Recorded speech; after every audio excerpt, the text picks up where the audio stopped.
Hey guys, so I'm gonna try to make this one a little bit quicker, but I want to call it like marijuana and the art of chilling. I'm just basically it's like a PSA thing to say that the marijuana, the weed that's out there today, most of the stuff that you buy, almost all of the stuff, like 98% of the stuff that you buy in the stores, or even that you grow on your own now, are completely different than what a natural strain of weed would be. First off, they combined. There's over 800 different land race strains that are specific to the area that they grow in. In Asia, they have like sativas that are really trippy, with like daytime weed that's really trippy for energy. And in Afghanistan, they have the most couch locking Kush indica, relaxing weed ever. But the big thing that's different between landrace weed and 98% of the weed that you'd find, but it's a really easy fix, actually. I wish I could say that first, but the CBD is what's missing out of it, and you can actually buy CBD now, and luckily, like anywhere, since like 2016, it seems. And but the difference is, along the equator, the sun is on there 24/7 basically, or something, as far as like the whole year goes. So they actually have like 2 or 3 growing cycles, like it's a continuous growing cycle in these places. And there, the THC to CBD ratio for their landrace strains are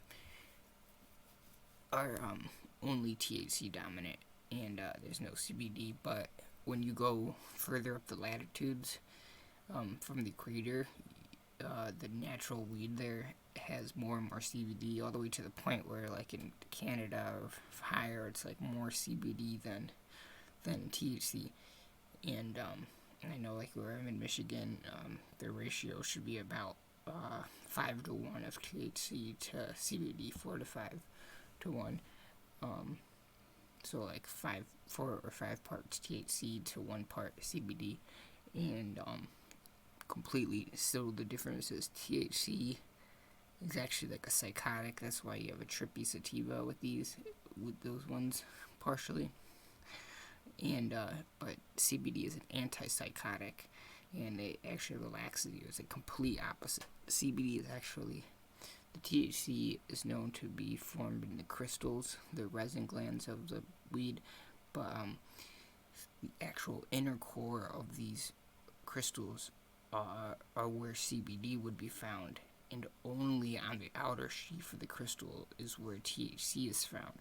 And so THC actually provides a protective covering for your nerves. It's called a myelin sheath. But CBD is the inner core, and it literally is that effect that you feel that from CBD, of being grounded and being filled. Where THC, it's like something's different, but you have no foundation. You have no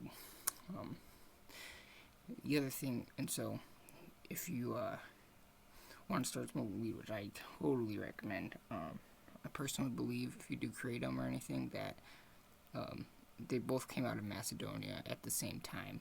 These indica CBD balanced weed was in Macedonia, where Iraq, where the Garden of Eden was, and where the first civilization kind of formed, and it formed around, I'm positive that it formed around the natural plants that were there, and they made a god basically out of their experiences that they had on these plants, instead of realizing, God doing everything, that kind of thing.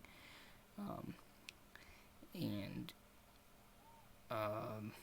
worshiping them as God. And but anyways, if it's not CBD balanced, you're gonna have a trip, and it's not gonna be good. You're never gonna get any relaxation effect out of your weed, and it's only like that now because of indoor growing. The weeds are made to do the best in an indoor, which is basically simulated as a place like the equator, because I guess that's how most people do it. But yeah, and it needs CBD. One last thing, well, I don't know if if I'll mention it, but actually I'll try to mention it, is the whole flood of Noah thing. This is a random kind of thing a little bit. I was thinking the connection between THC and CBD distribution and the flood of Noah, because before the flood, there was the firmament above the heavens was a full thing of water, like the ozone layer, but it was like an actual thing of water, and it actually was a lens for the sun that distributed the sun's light perfectly and coolly through all the water, and it would make a whole everywhere on Earth the same temperature and stuff like that, and it was before the flood. So, but what I was thinking about that is that this THC CBD thing, well, first off, it was made in an overall plan for the flood to happen, and then for genetic differences to be made because of that. But also, before the flood, there's still THC and CBD.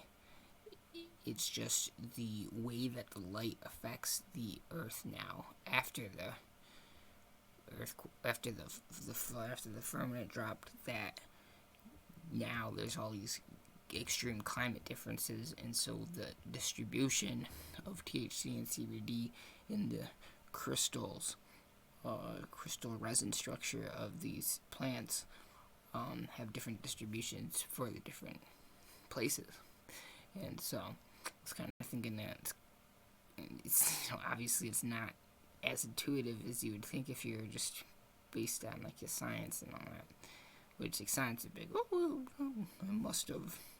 It must have been like this all the time. But yeah, I think that's just a thought I had. But pretty. So yeah, I recommend all that. Get some CBD, and